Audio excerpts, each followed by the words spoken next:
All right, well, good morning, everyone. We got 4 people live here in person and a bunch online, which is exciting. So today actually starts the 12-hour new agent course. So for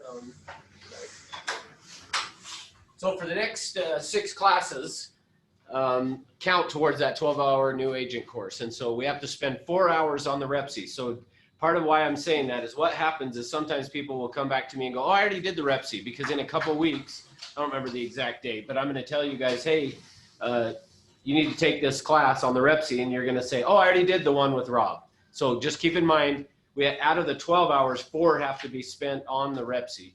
And so Rob's going to do 2 hours of it, and then we'll do a REPC workshop where basically I'm going to have you go through and fill out the contract and stuff. So Rob Oakey will be going through and talking about the REPC and helping you know what goes on with it. So I'm assuming most of you have probably not met Rob because we've all been shut down and not many of you come to the office much. And so anyway, so I'll introduce him. So Rob Oakey is one of the owners and founders of the company. So when you hear the story told about 5 people sitting around a table, Rob is one of the 5 that was at the table at the birth of this company. And he is responsible to oversee all of the compliance from within the company. So when you have issues on transactions and stuff, he's probably the one that ends up helping sort through those. So he's highly qualified to teach and help you to learn about the real estate purchase contract. So for you guys that are online, because this is part of the 12-hour new agent course, I need you to put your first and last name in the chat box along with your license number. And then throughout the class, Rob will probably ask a question or something, and you got to put something in the chat box so we know you're still there paying attention. And actually, let me even speak to that real quick, because I did a code of ethics class a week or 2 ago. And on that code of ethics class that I taught, same thing that I'm saying right here is you've got to put your first name and last name and put your license number. And if you don't do that, then I can't give you credit for it. Well, I got a call from an agent down in the Orem office yesterday that said, hey, I never got credit for that class. And what happens is I will print off this chat box so that I can see. And he had never put his name or license number in. And the first comment that he made in the class was an hour into the class. So I was like, I have no proof that you were really in the class. Now, as we talked through it, though, he was able to tell me a couple of things that I said right at the start of the class, because he claimed he was the first one actually even in the class. And I said, well, we got to figure out a way for you to be able to prove that, because as it sits, I have no proof that you were there. So anyway, he was able to tell me some of the things and actually specific exactly what I had said. And I was like, wow, how did you know that? But anyway, so make sure you're paying attention. If Rob says, hey, put in, the Red Sox suck in the, I'm just kidding. I'm just kidding. I'm good with the Red Sox, but I just know Rob's a big Red Sox fan. So if he tells you to put that in the chat box, then, you got to put something in there. You definitely know it wasn't me teaching. Yeah. All right. So any questions before we get going? I have a question for you. So yeah, I don't have my license number yet. They said I've been issued a license. They're just waiting for the paperwork to catch up. What do you want me to do? Well, let's see when you get it, because, and I probably should say this, technically, we will end up doing actual 12 hours worth of class that we're going to do. And they allow for, you have to attend 90% of the class, of the 12, the in-class part. Plus, they allow for a 10-minute break every hour, and we don't really take any breaks. So you'll probably be okay as long as you get it by Thursday. Okay. If for some reason you don't, then you'll be attending to just learn some really good information. Okay, because when I talked to them today, they said take the class because technically you do have a license. It's been issued. The division said that? It's just they're waiting for the paperwork to go through. Okay, cool. So well, just put that on the chat box then, and then we should be good. Okay. Cool. So so on this, with typically I have it set up on to where you guys can kind of see the board, but Rob's going to actually be just doing a screen share, so you guys that are online will be able to see the screen share that he's doing.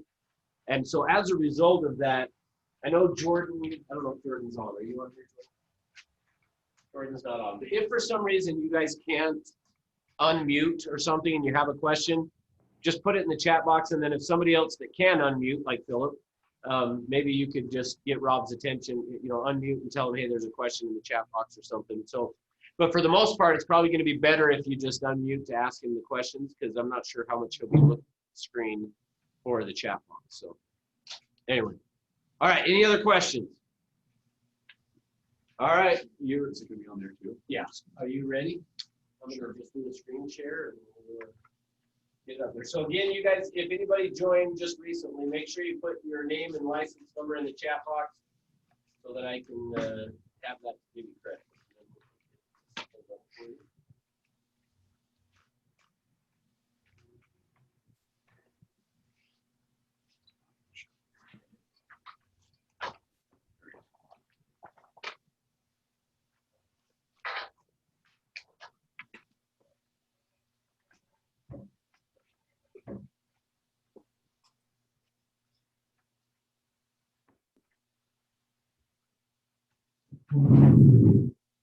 Okay, perfect. Okay, glad we got some actual people here, some bodies. Hey, this It makes more it than I much get. easier. This is more than I get. So That's right. they vote with their I do my feet. own recruiting.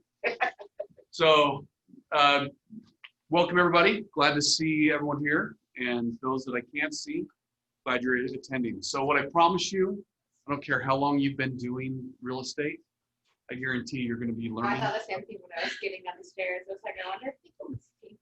Okay. Wait, why can't we hear him? You're going to be learning something from this class, because I guarantee agents that have been practicing for a while still don't know a lot of stuff that we're going to be talking about. Bathroom. First thing, the reason why this class I teach at Stringham is normally just a 4-hour class that we go over, that I'm going to be condensing in 2 hours. So there's going to be certain sections that we're going to focus more on, and others that are going to, we'll have to skim through.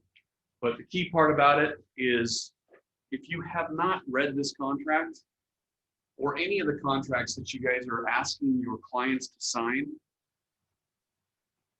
you need to read the contracts. Too many times people are, yes, there are certain blanks that we fill in, and then our client, of course, asks us to explain to them, you know, what is it that I'm signing, and we generally do a pretty weak job of explaining, because we don't know what the information is.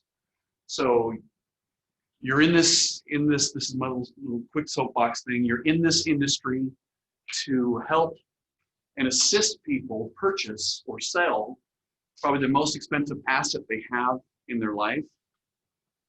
And you need to make sure that you know what you're talking about. So, but that's the reason why we're here, because I'm going to break this stuff down for you.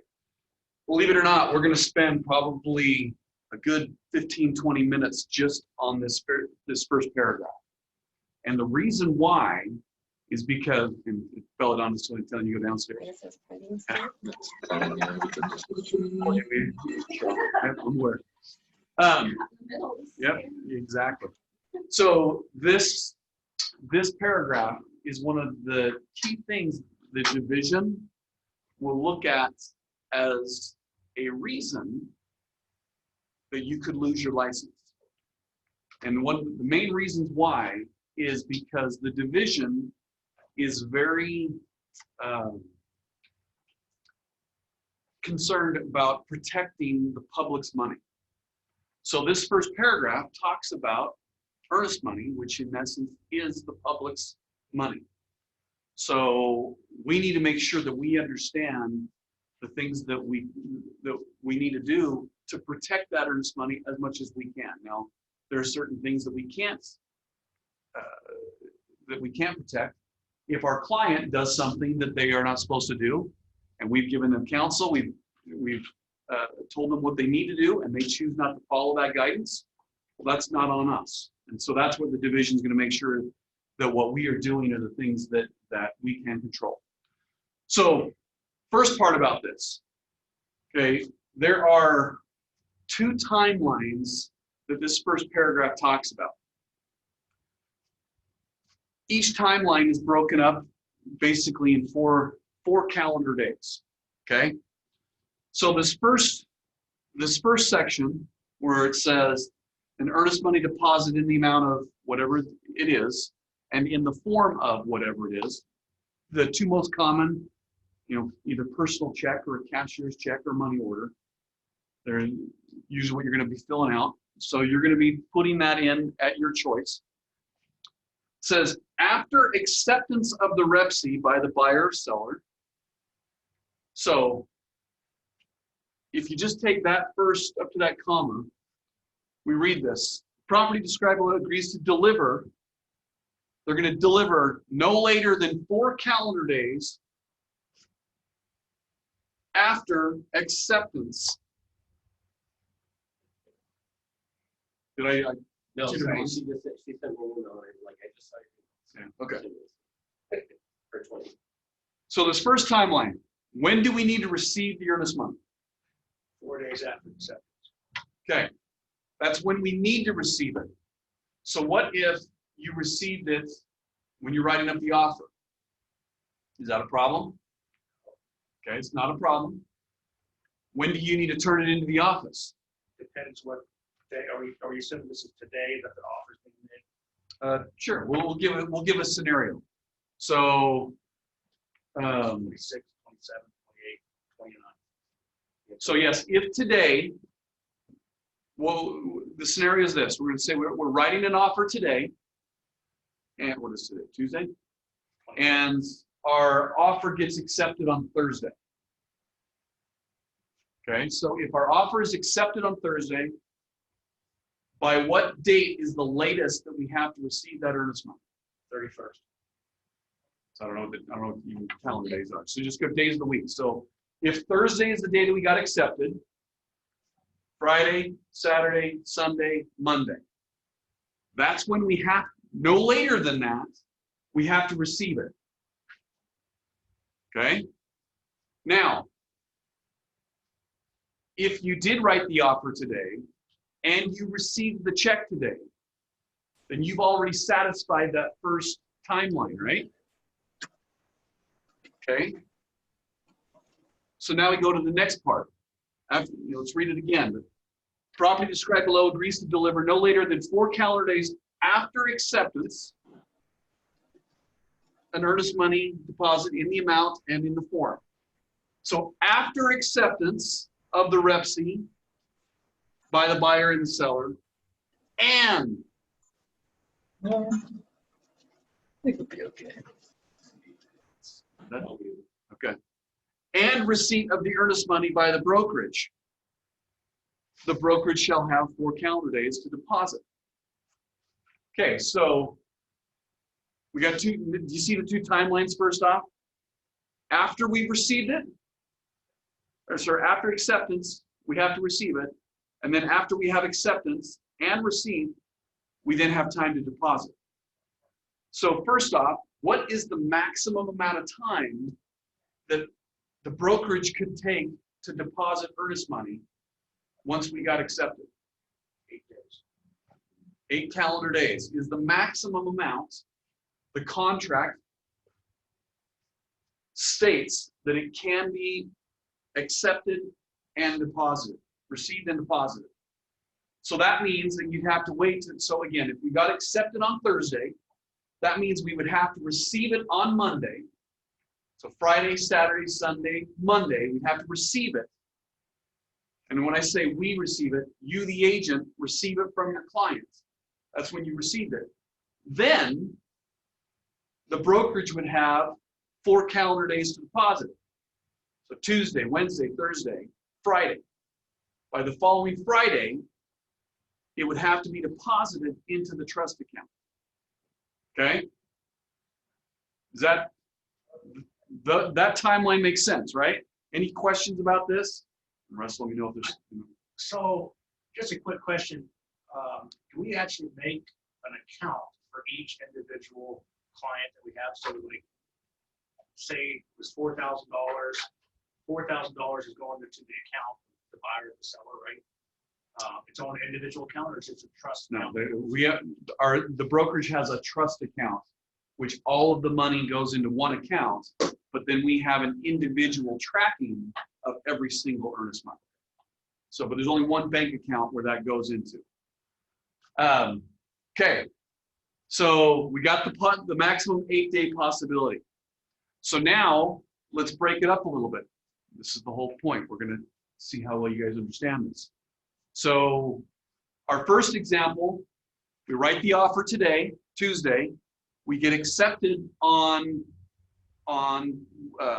Thursday, and we receive the earnest money check on that following Monday. So the brokerage would have until the following Friday to deposit it, right? Okay. So now, let's say that we write the offer today, which is Tuesday, and you receive the earnest money check once you wrote the offer. It still gets accepted on Thursday. When do we have to have the earnest money deposited?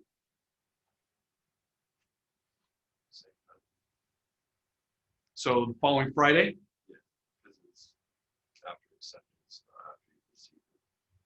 Okay, that part is true. How many? What's your name? Brandon. Brandon. How many agree with Brandon? Yeah. So you're saying that when the agent receives the earnest money, that's the same as the brokerage receiving the earnest money? That is correct. Because you're representative. I get that. You're representative of the brokerage. Because it doesn't matter if you receive it early, you still have those days in the calendar, right? So, you know, if it was accepted, right, but you still have the 8 days. Okay.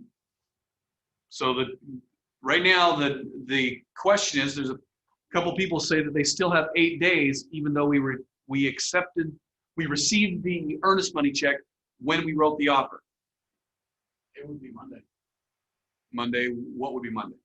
So if it was accepted on Thursday, but the agent had the earnest money on Thursday, then it would be Monday because they represent the brokerage and brokerage. has 4 What days. would be Monday? The deadline for the deposit of the earnest money. Okay. So now we have two different timelines. First one said we'd still have the same 8 days. And this next one said that we would only have the 4 days to actually get it deposited. Any other suggestions? Sorry, what day did the agent give the check again? They received the check the day they wrote the offer. So today, I'm writing the offer. I received the check. We still get accepted on Thursday. How many days do we have to get it deposited? 4. So now you're saying 4? Yeah, I'm changing my mind. Okay. So now we're see this no ACT test going on here. What time on Thursday did you Circle. receive? We can check. We can change stuff. I heard a question. What was that? What time on Thursday did you receive it or Okay. get accepted? Before 5 o'clock p.m. So the time won't matter. I received the check on today, the day I wrote the offer, which is Tuesday. We just got accepted on Thursday. And the contract, which we're going to talk about later on, 5 o'clock is the automatic timeline unless it's discussed specifically in the contract. We'll talk about that in a little bit.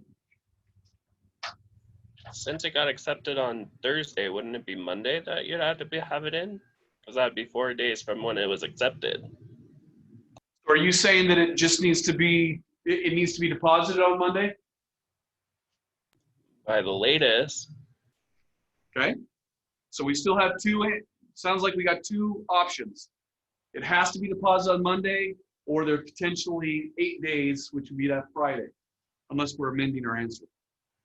Well, it says it right there in the contract. That's what, you know, it gets confusing, but it's, so after acceptance, you have 4-day calendar days, right, to get the earnest money deposit. And then once the earnest money, you have another 4 days, right? We're the same. Okay. So the answer is, in that second example, you're right. It had to be deposited. It has to be deposited by Monday. Because remember, there are 2 timelines. And depending on what happens, initiates or eliminates one of those timelines. The first timeline, let's go over it again. You know, the names of the parties described below, agrees to deliver no later than 4 calendar days after acceptance. So this first timeline is saying, hey, the parties agree to deliver an earnest money check to the brokerage. Well, our second example, I'm receiving that earnest money check the day I'm writing the offer. I've already received it. So we've already received this first one. So that's now gone. So now the only thing that we're waiting for, we've already got the receipt part, remember? Because it said the next timeline is after acceptance and receipt. Well, I've already received it. So that one has already happened. So that's when we go to the next timeline. It says, okay, earnest money deposit in the form of the money will be delivered after acceptance of the REPC. Now that happens on Thursday. And receipt. Well, we already had that. So once those timelines happen, now we go to the next timeline. The brokerage shall have up to 4 calendar days to accept it. So in that example, there was only 4 maximum days for that earnest money to be deposited. Like anything else, once we think we got something, we have to change it up a little bit again. So for example, our first example, we said that we received the earnest money at the latest time, after the 4th calendar day. And then we deposit after the 4th calendar day. So it was a maximum of 8 days. Our second example, we received the earnest money upon drafting the contract. So that one's already gone. So we only have 4 days maximum of 4 days to get it deposited. So now when we use the example, let's say I received the earnest money 2 days after we went accepted. So Thursday we get accepted. On Saturday, I meet my client and they give me the earnest money check. Well, now, okay, I received it on day 2. So Sunday, Monday, Tuesday, Wednesday. By Wednesday, that earnest money must be deposited. So in that third example, we use 6 days to get earnest money. So what I want you to see here is as you can see, if I ask the first question out of the gate, hey, when do you have to get the earnest money deposited? It depends. Depends on when you received it. Depends on when we got accepted before you can give that answer. But what I want you to see is this. You have a maximum of 8 days that the contract says when that earnest money needs to be deposited. But it's likely that you have to get it deposited before that based on when you receive the earnest money check. And just so you've got to make sure that you understand this, because we're going to talk later on, we're going to talk about section 16 of the contract. That specifically talks about default. So let's say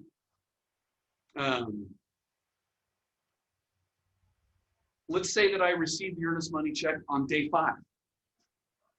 So using the same timelines, I write the offer today, we get accepted on Thursday, and my client delivers earnest money check to me on Tuesday. So Friday, Saturday, Sunday, Monday is when it was due, and I get it on Tuesday. What's happened? It voided the contract. Is it void? You mean the contract doesn't exist anymore? No, but it voided the timeline. Correct. What?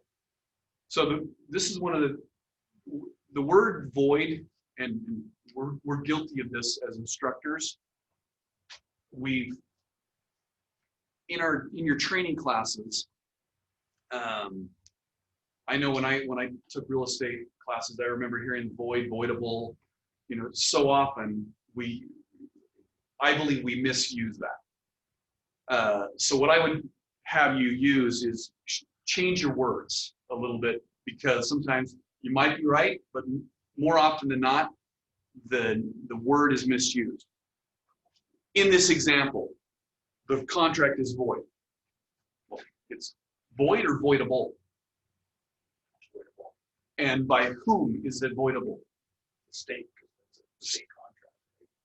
No, the state's not, the contract is between buyer and seller. The state's not between the state. It's voidable by the seller because it's the buyer and the buyer's representative that violated the contract. Okay, so the reason why I want you to kind of get away from using the words void, voidable, because when we hear that term, generally we think, oh, well, if it's void, then it doesn't exist, it never did exist. And that's not, that part is not correct. And that's why we're going to talk about section 16 of the contract, which talks about default specifically. If the seller's in default, the default remedies for the buyer. If the buyer's in default, the default remedies for the seller. So what it does is, if in that example, I receive the earnest money on day 5, the buyer has now been, they're now in default of the contract. Contract still exists, but the buyer has put themselves in position to be in default, which if that is the case, the seller will have some remedies that they can take as per identified of the contract. It doesn't just mean, oh, the contract's now gone. It still exists. And this is something that I guarantee agents that have been in the business for a long period of time believe that if earnest money is not accepted, that the contract is now void, or the contract is void. Contract still exists. You've just got one of the parties in the contract that has not performed what they're obligated to perform. Okay? So, same. Now, here's the big problem, or the big difference. In that example I used where the buyer brought the earnest money in a day late, hopefully, we're the one, hey, we're telling our buyer, hey, I got to have that earnest money. We get accepted on Thursday, and immediately you tell your client, hey, we need to get your earnest money check. Okay, I'll bring it to you tomorrow. They say they're going to bring it on Friday. They don't come in. They don't drop it off.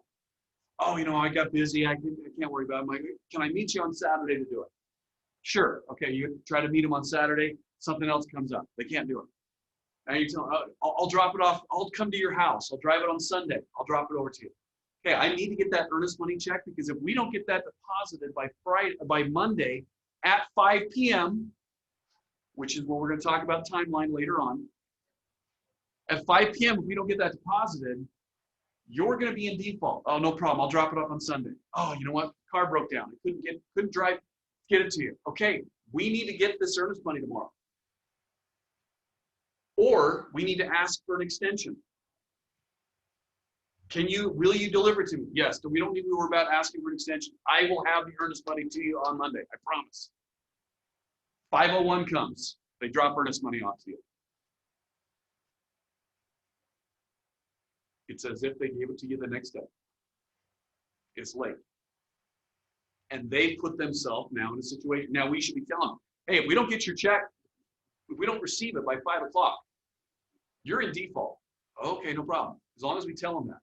Now, if we never inform our clients any of that, oh, get the earnest money to you whenever you can. Well, then we haven't done our job as their agent, protecting them in the situation and making them aware of the consequences that they could follow by not taking that date seriously. So if they're like anything else, anytime either party, it depends on who you represent, if you fall out of contract, and what I mean by that, whatever the buyer or seller is obligated to do to meet the terms of the contract, whenever that does not happen, as that client's representative, we should do our part to bring them back into contract whenever possible.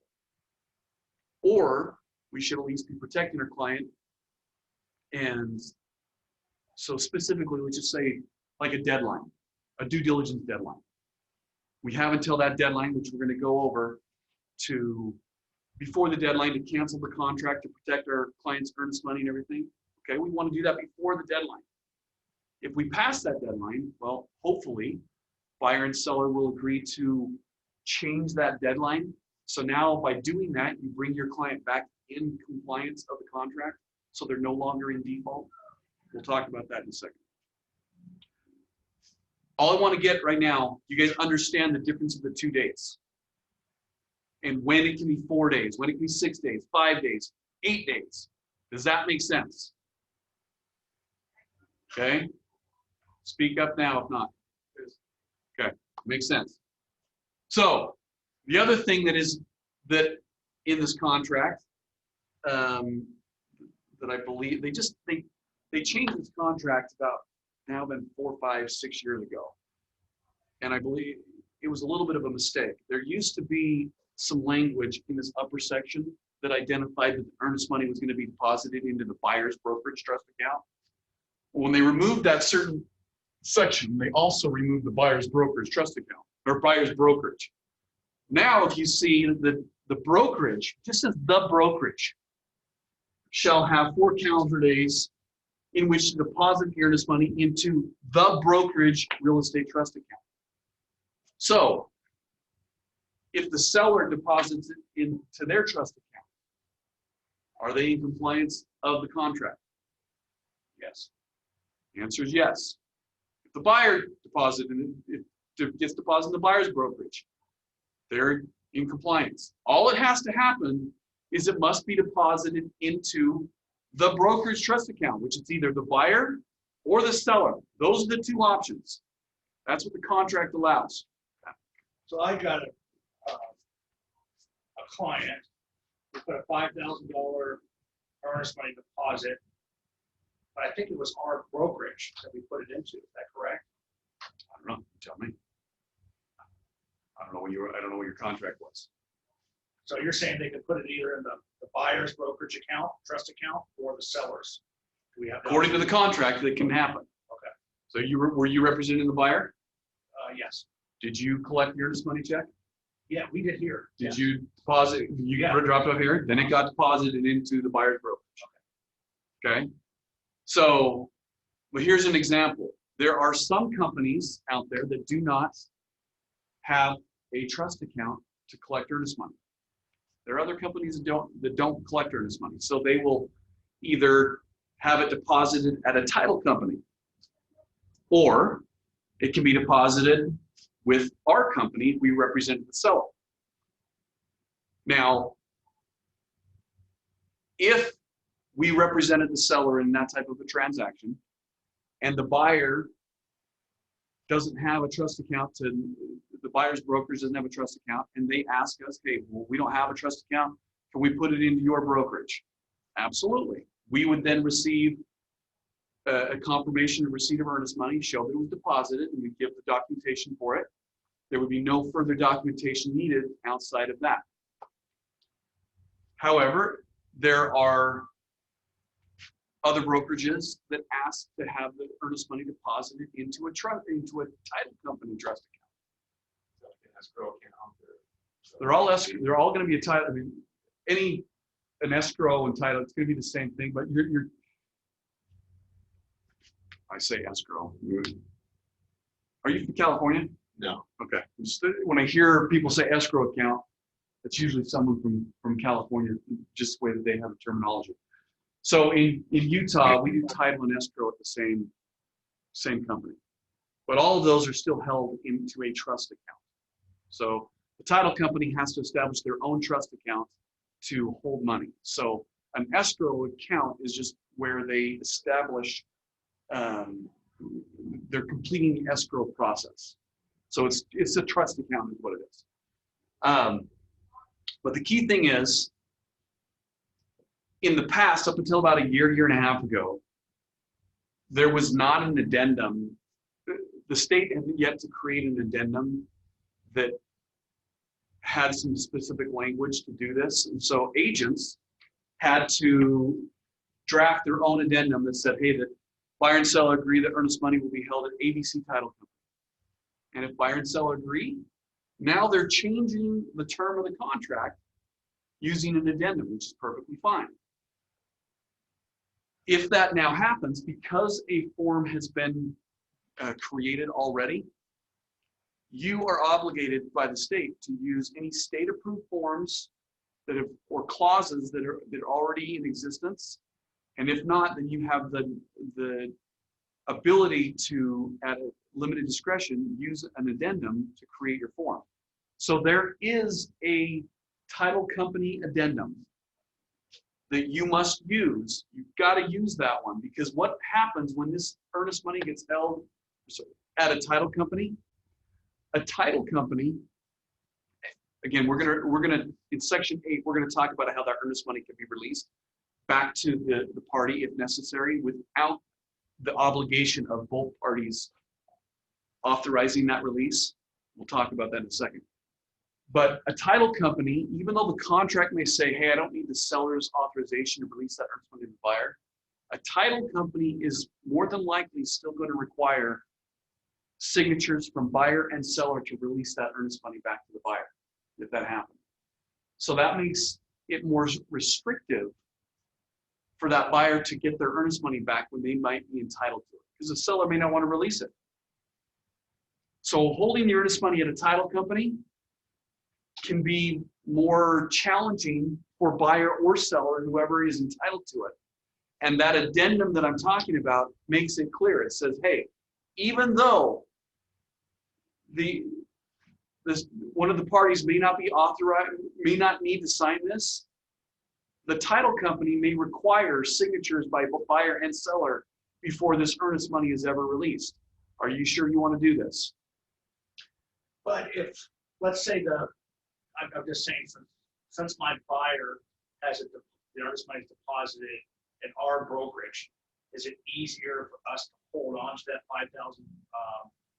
$5,000 if something happens in the transaction?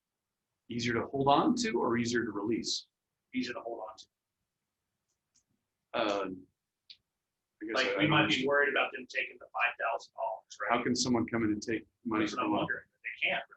No, nobody has access to.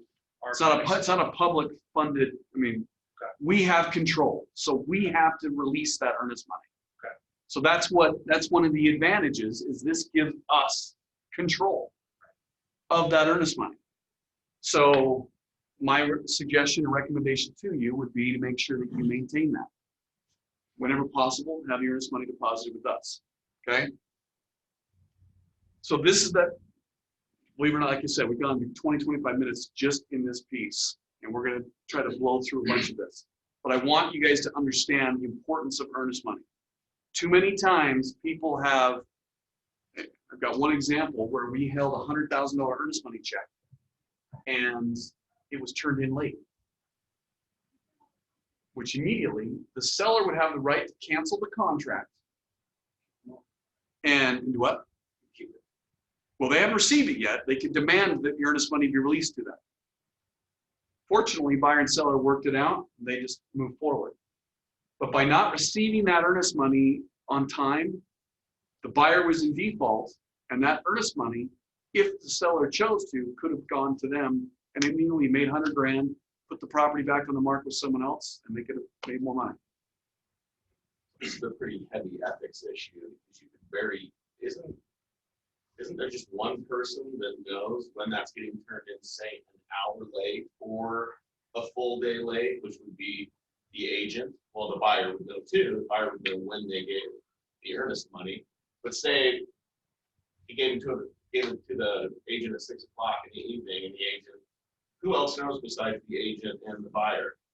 So it's a great question. So talking about code of ethics and when earnest money is actually received. Well, we have to sign for stuff, but if you receive it tonight at 10 o'clock and you're the only one that was there to verify that it was received, you're right. Can anybody prove that you received it at 10 or at 5? No one's there on the receipt of it. Now, deposit's a little bit different, because when we deposit it, we know exactly the second it was deposited, and we can show proof of that. So yes, the receipt portion of it, we have a code of ethics that we adhere to, that we must act honestly and not mislead or misrepresent. So when I sign, now again, if they're coming into the office here, our office hours are basically till 5 o'clock. There's a little more evidence, proof when that's happening.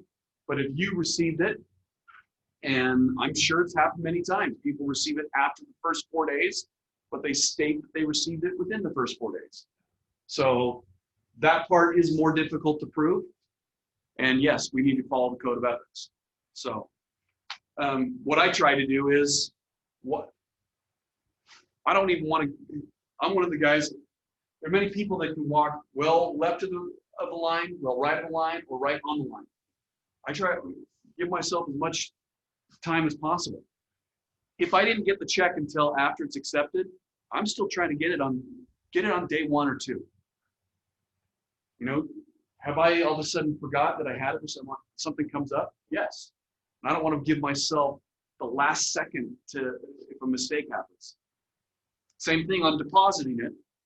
When you turn it in, our office, they're done like at 5 o'clock. So if you come in at 4:30 on the 4th day to turn in to get that earnest money, it's not going to be deposited on time, because they'll run the deposits. They run them usually around 4:30 on that day, so they can get everything finalized by 5 o'clock. So don't wait to the last minute on anything. And also be mindful of this. If the 4th calendar, let's just say that 4th calendar day was that Monday, but Monday's a holiday. When do you need to get that earnest money check turned in? Saturday. Are we open on Saturday? Are we open on Sunday? You need to get that deposited on that Friday if Monday was a holiday. Or you need to ask for more time in the contract. Because if the contract doesn't say, oh, but if there was a holiday, it's okay. We're all big boys and girls. We know, or we should know, when something's happening. So if we know that parties are going to be out of town, okay, well, let's make sure we amend the contract so we don't put ourselves in that situation. But if, yes, Monday was the holiday and we just got accepted on Thursday, I need to get that deposited on Friday if I collected the earnest money check there, because I know the office is closed on Saturday, Sunday, and Monday. That has got to be deposited on that Friday. Have we talked about this one to death? There is more to the contract than just earnest money, but this one is critical. Okay? All right, let's move on. Can I ask you a question real fast? Sure. Going back to your example of when they were like, oh, I'll get it to you, I'll get it to you. Can you file for an extension without getting an expressed permission from your client, or do you have to get the permission from the client to get the extension worked out with the seller?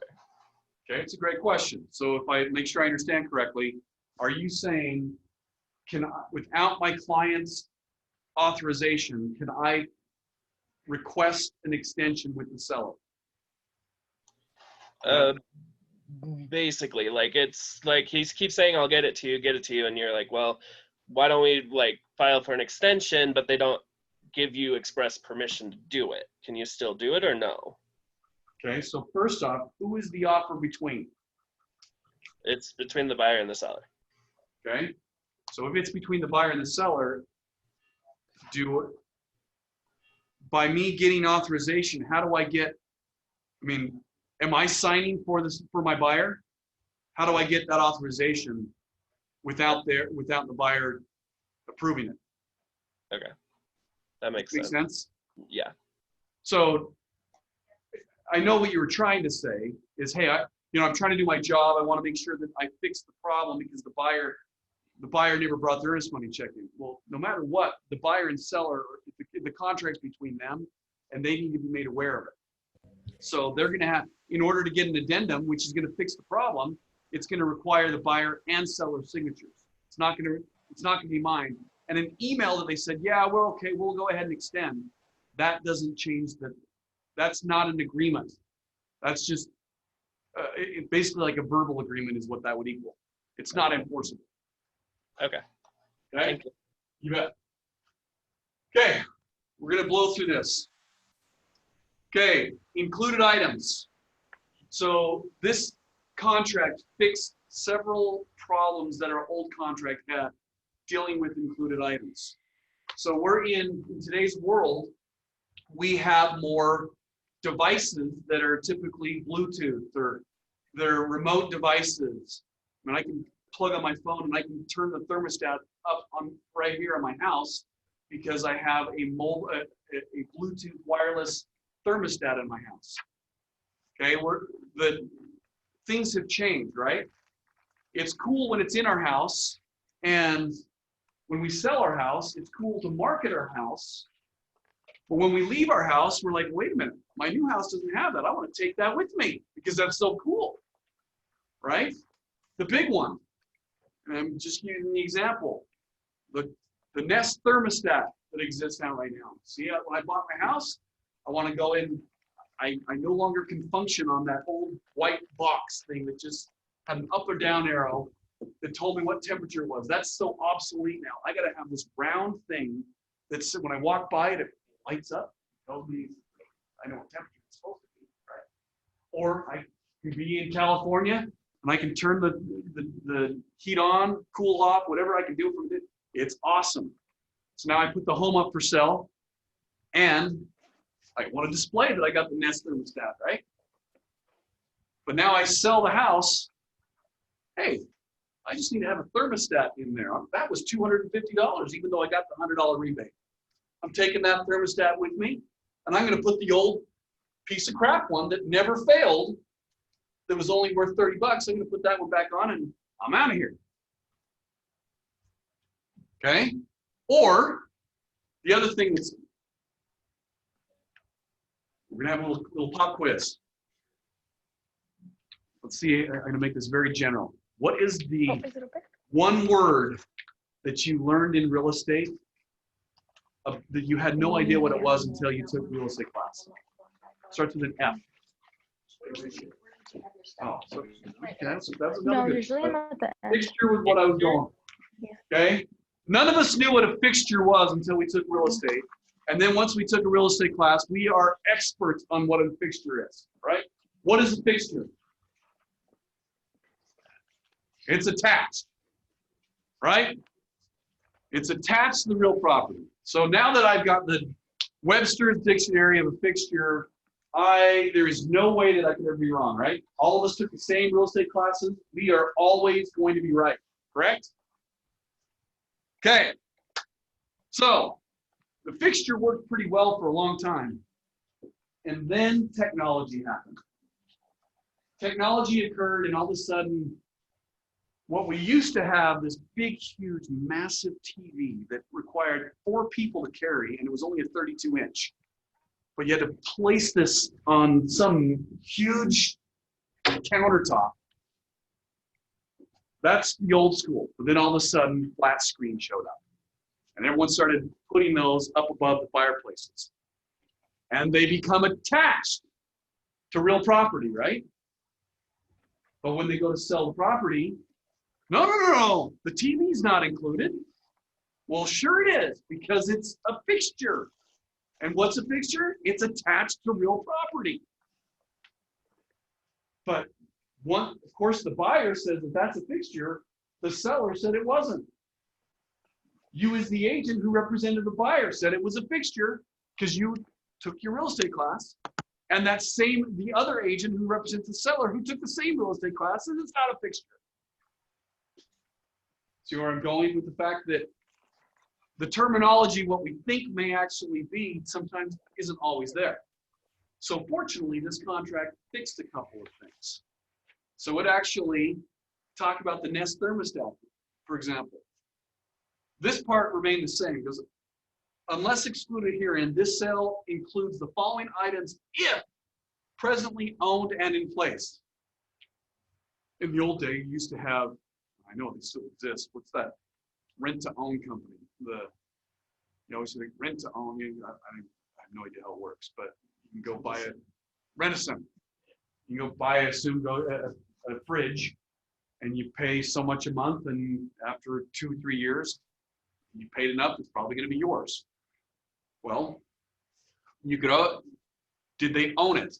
That one's a rental type thing. I don't know what the contract would mean, but it may not be owned if that were the case. Water softeners that was the big issue on the water softeners. They had to be returned. Well, I call because. Does you have a question? No. Okay. solar panels too, right? We're gonna get there. Oh, We're, yeah. we're gonna get there in a second. That's where we're going. So the other part, but this is what I want to know. It's because presently owned in place. Plumbing, heating, air conditioning, fixtures, and equipment. Okay? Remember, it had to be presently owned and in place. The condition of the property had to be, when the offer was made, what was the condition of the home? If that Nest thermostat was there when the offer was made, the plumbing, heating, air conditioning, fixtures, and that equipment is part of that transaction. That Nest thermostat must remain. That would include air conditioning units too, right? The whole, yeah, they can't take the AC with them. They can't, that's Well, I'm part of, talking about just the units, like some don't have the AC, but they've got the AC units, right? oh, window units, yes, all that, exactly, something like that. This is one of the things that the contract added, like you were talking about. Solar panels, it's now in the contract. So this is the big deal, which by the way, there is a solar panel addendum. If the house that you're buying or selling has solar panels, use that addendum. It will answer the questions you're trying to think about. It addresses the issues. But this says right now, this must be included. And I know that the majority of, if not all of the solar panel contracts, it's not a rental unit. They're owning that piece. It's not, hey, now some rental companies, some solar panel companies, if you don't pay it, they'll, just like a car, they're gonna come repo, they're gonna take panels off the property. But the seller typically has a contract that says they owe the money. If you don't use that solar panel addendum and address this, the seller, if they owe 20 grand left on it, property, they're gonna sign a contract that says that they're basically gonna pay that off. Because it's addressing the solar panels are included in the purchase. So make sure you use that addendum. This projector, until it was identified, now we've broken it out. The old one, our old contract didn't have it. All installed TV mounting brackets, all wall and ceiling mounting speakers are included. The bracket, not the TV. But it does say the specifically speakers. If we had speakers out here, the speakers would be included. This projector would not, but the bracket would. So when you have that TV mount and you show up, your buyer shows up, now there's just holes in the wall. The seller was supposed to leave that bracket with the TV mount there, but they can take the TV with them. Okay? So it gives some more clarification. Be familiar with what this is talking about. Okay? We're going to jump down to section 2. So if you have a client that really likes something about a house and that's the reason they want to buy it, you want to have them list it in the included items just to make sure it's there. Absolutely. That kind of the understanding I'm getting. Absolutely. So that chandelier that only grandma would love, but that happens to be your client, and that's the reason why they're buying the house. In this other included items section, you put in the chandelier on the dining table. Now, if it's the seller that wants the chandelier with them, they may say that the chandelier is excluded. Now, normally that would be automatically included as one of the included fixture items. Because one thing that you're not aware of, it's actually now more relevant. In the old days where we didn't have Bluetooth light bulbs, people would just literally go take light bulbs out of the lights somewhere, light fixtures and bulbs. But now think about it. Now we've got a bulb that's $75 because it's Bluetooth capable or whatever, wireless capable. Do you think that homeowner wants to take that light bulb with them and replace it with, now it's an old LED light, right? Guaranteed. That wireless light bulb is part of the transaction. So technology is making us, we have to be more aware of the things that are there.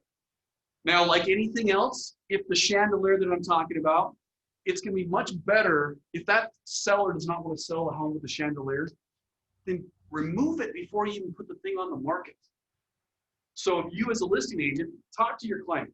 Hey, what is it about the house that you think you were going to make sure that you want to take with you? Because you might want to, my suggestion would be remove it before we even receive an offer. Well, that's going to help sell the house. Okay, that's true. It may or may not. But the question I have for you, yes, just like that might help sell the house, if you're going to take it with you, then isn't the person going to be disappointed if that's going to help sell the house? You may as well remove it then. Or are you willing to sell it with the house if the buyer offers the right price? Well, yes, I'm willing to sell it. Okay, well then great, let's keep it in there, and that's something we can negotiate with. But if you are adamant about taking it with you, eliminate it. If that's why they love the house and you're going to take it with them, are they going to love the house? No. Okay? I'm going to do real quick on the water shares. Normally I'll ask questions, but I'm going to save time. If the property you're selling includes water shares, if you're the buyer, or sorry, if you're the seller, you want to keep those water shares with you and not sell them with the property. Well, if you're the buyer, you're going to want those water shares, right? The contract already states the water shares are included by leaving it blank. So if you're the buyer and you want the water shares, don't do anything. But if you represent the seller and you want to take those water shares with you, then you want to add in the contract, well, you're a seller, you're going to receive the contract, you're going to want to counter this, because more than likely it will be blank, and you're going to want to counter that the 2 water shares or 4 water shares are excluded from the purchase. Because it says, if I add something here, the following water shares rights, if applicable, are specifically excluded in the sale. An actual example, one of the agents in our company, they represented the seller. There were 4 water shares. They were $2,500 a piece. The agent missed this. This was left blank. So at closing, the seller goes to closing and finds out they've got to sign a document that says, hey, you're selling your 4 water shares for 10 grand. It was about a $12,000 commission total. How much did the agent end up walking away with? Just to let you know, they walked away with about 2 grand. Okay, say that one more time. So if it's left blank by the seller, No, who's going to be typically writing the offer? the buyer, The buyer's typically going to be writing the offer. And do you think the buyer's going to want the water shares? yes. So if you represent the buyer, are you going to put something here or leave it blank? You're probably going to be leaving it blank. And so I'm just telling you, if you represent a seller, which in the case, the example I'm giving you, our agent represented the seller, this was left blank. And our agent should have countered Before he accepted it, right? before they accepted. When they received the offer, our agent should have countered that offer saying, if they agree to everything else, they should at least counter this section that says the 4 water shares will be excluded from the purchase. Because the buyer's not going to automatically exclude it. So that seller sold the 4 water shares, which they didn't want to, but the agent ended up paying 10 grand to make the seller whole. The agent screwed up. Yes, it's between buyer and seller, but that's why the buyer and the sellers are hiring us, because we know the contract. That's why I said at the very beginning, if you don't read this, you don't know the contract. And that could have been you. And you don't want that to be you. Okay? So I have a quick question. Why would a seller want to keep water shares if they're leaving them to a different property? Because aren't those water shares like, it usually deals with secondary water, right? Specific to that property. It's not secondary water. It's not like culinary irrigation. That remains with the property. Okay. So the water share could be for multiple reasons. It could be part of a well. It could be that water, that property, let's just say that property, if it has water shares, that's separate to culinary remains with property. Irrigated water remains with property. But secondary water shares, let's say that I controlled from an private well the water that this complex received. they have to pay me to receive that water. Gotcha. Or let's just, if it's more of an, there are places around here, but it's less in the city. Go into an agricultural area, and now the farm that is being sold relies upon the water that comes from my property. And I make 20 grand a year and I'm using that water. I can sell that, I can keep that right and sell land. So it's a separate,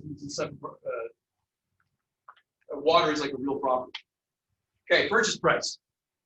Again, just to save time, we're gonna blow through this quickly. So let's say that the purchase price is $300,000. That's what we're offering. We're gonna put $300,000 right here. We have $5,000 earnest money. We're gonna put $5,000 right here. We're not gonna use additional earnest money. And let's say that we're gonna get a 95% loan. So that means that of the $300,000, 95% is going to be financed by the lender, and I, the buyer, have to come up with the other 5%. So if that is the case, a 95% loan, and the purchase price is $300,000, what number would go here? $285,000 is the amount that I'd be putting in this number. That's 95% of 300. Okay, so I'm going to borrow 285. I'm not going to sell or finance any. The balance of the purchase price, cash and settlement, needs to be what? 15,000. Okay. Right? You got $5,000. Okay, so if I put 15 here, and now if I add all those numbers up, I add 5, 285, and 15. What does that number equal? It equals 305. Is that what I'm offering? 10. Okay. That's why I want to make sure you guys do this. To this day, I'm not the brightest individual. Math is one of my stronger subjects, and I still, whatever I put here, I still add this up. I don't just guess, oh, it's automatic. I'm getting the calculator out because I do not want to screw this up. Because it might be not just round numbers like I use. What if it's 2,000 here, 285 here, 287.50 here? You know, what amount does my buyer need to bring in at closing? I'm double checking with the calculator. I don't want to screw this up.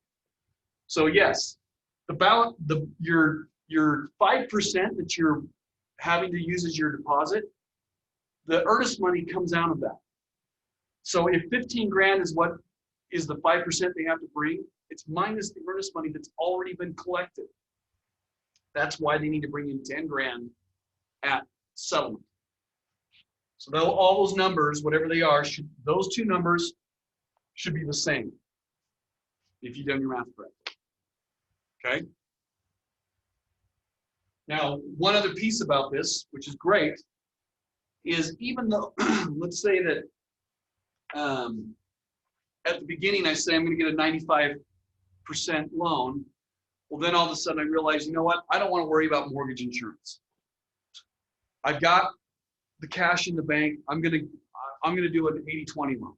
All right, bring 20% down and I'm going to get 80%, so I can eliminate mortgage insurance. But I do that after we're under contract. It's okay, because it says here, any amount shown in section 2.1 C through E, which C through E, may be adjusted as deemed necessary by the buyer or the lender. So I went from a 95% loan to an 80% loan. I don't need to worry about changing the terms. So don't get so hung up on this that you're going to need to tell the seller or whatever. That's not an issue. However, if you're getting an FHA or a VA loan versus a conventional loan, that requires a separate document the seller must sign to get an FHA or a VA loan.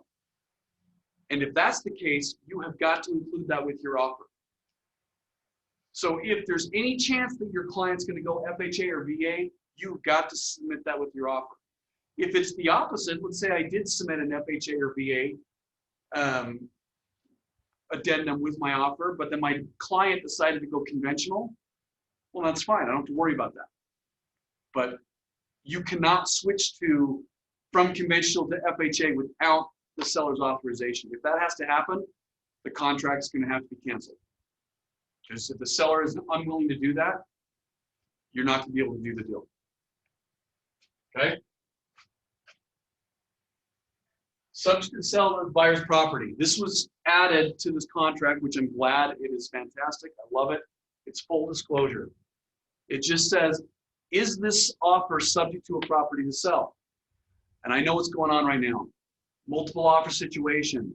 And this is where, remember, we also have a code of ethics we'd have to adhere to that says, well, if I have a buyer that has to sell a property and I'm competing against other offers, does that make my offer weaker if I disclose that?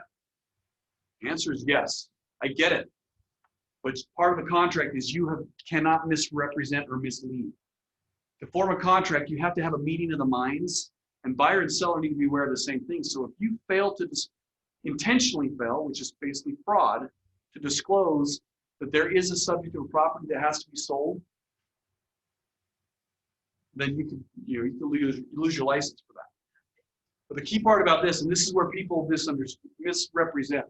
Let's say that I didn't have to sell my property to be able to purchase the next one. However, I want to use the proceeds from the sale of my property to purchase the next one. Do I need to disclose?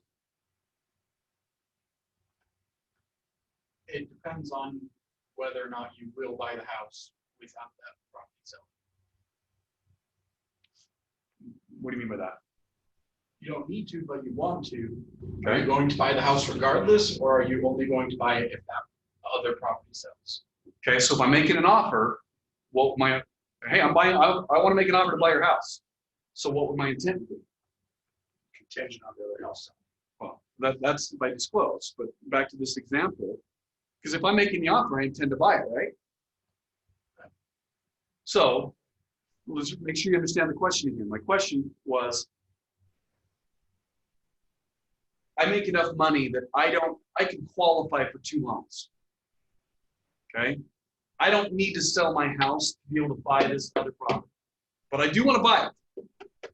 I do want to buy it. But since I qualify for both loans, I don't need to sell my house. But I don't want to get another loan. So I do want to sell my house to buy it. Do I need to disclose? I would say yes, if he's planning to use any of the funds from selling his other property in the new deal. Okay, that's the key part I want to hit on this. It says buyer's ability to purchase the property to obtain the loan referenced in section 2.1c above and or any portions of the cash referenced in 2.1e above is or is not conditioned upon the sale of the home. So if checked, so it's saying, if I'm going to be using any of the money from the sale of my property, I have to disclose this. That's the difference. So even though I'm qualified to purchase the home without it, if I intend to use any of the proceeds from this home, I've got to disclose that it is. And if I do, if this box is checked in the affirmative, so if it's checked is, the terms of the attached subject to the sale of property addendum apply.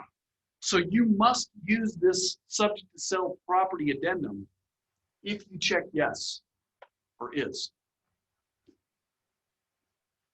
And if I'm not going to do it, that means, so now as a seller, I'm telling, hey, I'm getting a loan here, but it's not subject to sell. Look at Seller's going to want to know, well, show me proof from the lender that you can qualify for both loans.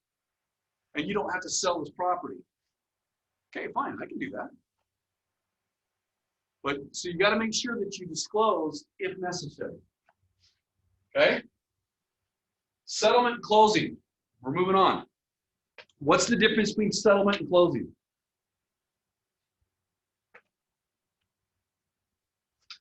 I would say settlement is when you meet with your buyer or seller, excuse myself, go through the transaction, closing with the center banks. That's all. The money's all taken. Settlement is, say it again. Settlement is when you meet with your clients, the buyer or seller, with your title people, get all the documents signed. Closing is when the loans or the money is all taking place. Okay. So the majority of what you said is correct. You're missing one little piece of that, which I think you're applying now. You're meeting the title company. So yes. Closing technically happens when the property is reported. Okay, which is what I think he was alluding to. That is correct. The technical terms, closing is when funding and recording occurs. Settlement is when you meet with your client, you sign the documents. The one thing that was just missed at that people forget about, we say funding and recording is closing. So funding means all the money's been received, right? Well, at settlement, the part of the money that hasn't been received yet is the amount that you still have to bring, your 5% that your down payment that you're bringing in. So at settlement, if I'm having to bring in that 15 grand, I've already got 5, I have to bring in $10,000 to the title company, whether it be through check or wire transfer, whatever. I have to bring in the amount of money that I'm not borrowing to the title company. So it says settlement shall take place no later than settlement shall occur only when all of the following have been completed. Buyer and seller have signed and delivered to each other or to the escrow closing office all documents required by the REPC, by the lender, by the title insurance and escrow, by written instruction, applicable or applicable. My goodness, keeps going on. Any monies required to be paid by the buyer or seller under the documents. And then they've been delivered and it's in the form of cash wire that the whole thing is just describing. And like you're right, closing is when funding and recording happens.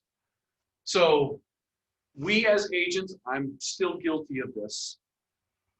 When we talk to our client, we interchange these words. And sometimes we use them when we shouldn't be using them. So, possession. Is possession going to happen at settlement or at closing? Why?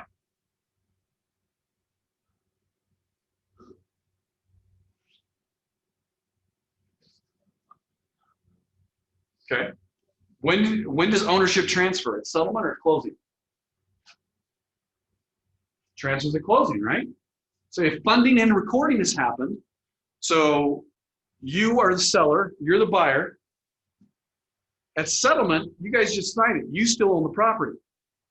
Once it funds and records, you no longer own the property, you own the property. So is it more likely that possession is going to happen when you own it, or is it when you own it? Can it happen that the seller allows you to possess the property early? It can be in the contract. Not recommended whatsoever, because you as a seller, you get the buyer in your property and now they don't close on the deal. Now you got to try to get them kicked out of your house. I would never encourage that, but it can happen if buyer and seller agree. But typically possession is going to be after closing. So language that we use, like you said, we're guilty of it. Hey, when do I get the keys? Oh, once we settle. Well, they settle on a Friday. You go sign documents, and funding and recording doesn't happen until Monday. We tell our seller, you get your keys of settlement. Well, we just settled. There, I walk out of closing, where are my keys? No, you're going to get your keys maybe at closing. So when we talk about possession, if the property is vacant, the seller's typically going to be able to give the possession of the property immediately upon closing, right? Well, what if the seller still needs 2 or 3 days to get out of the property after it comes to the courts? Well, possession may need to be 48, 72 hours after closing before you identify possession. So where I'm going with these two terms, this one ends up being critical. Let's say that you are going to ask the seller to make some repairs on the house. Would you rather ask the seller to make those repairs prior to settlement or prior to closing? Prior to settlement, Why? because you haven't paid them. If you're Okay. closing, you've already paid them. Okay. So you want to pay them? So settlement's too late. Hopefully that's all taken care of. Settlement's too late. What do you mean by that? Too late to ask. If it's at settlement, I would say that's a closing. So here's the question I have. So they need to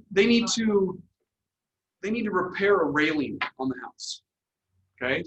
I said it's actually bigger. Let's just make it bigger. The seller's going to redo the roof. Okay. Settlement's tomorrow.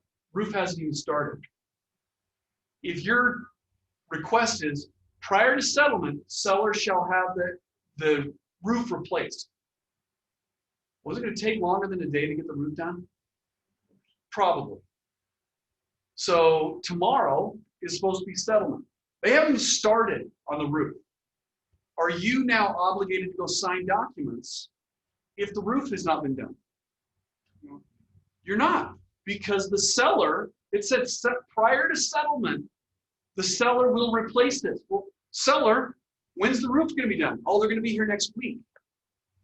Okay, well, I don't have to go sign anything until the roof is done. So now we extend the settlement deadline. Versus if you say prior to closing, the roof will be repaired or replaced. Closing's tomorrow. By 5 o'clock, it has to close. Okay, so at 4:59, the roof's not done. Is the seller in default? No. 4:59, prior to close. It says prior to closing, the roof must be repaired. At 4:59, it's not repaired. The seller's still not in default because that's still prior to closing. 5 o'clock, immediately the seller's in default, but the contract's now been done. It's funded and recorded.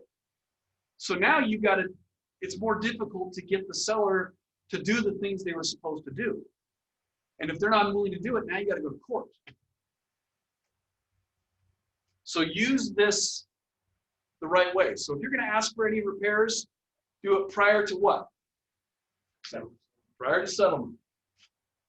Okay? Make sense? So if you have that stipulation, do you have to file for an extension at all if they don't have it done before the date of settlement? Are you representing the buyer or the seller? Probably the buyer in this scenario. Okay. So your question was, do you have to file an extension?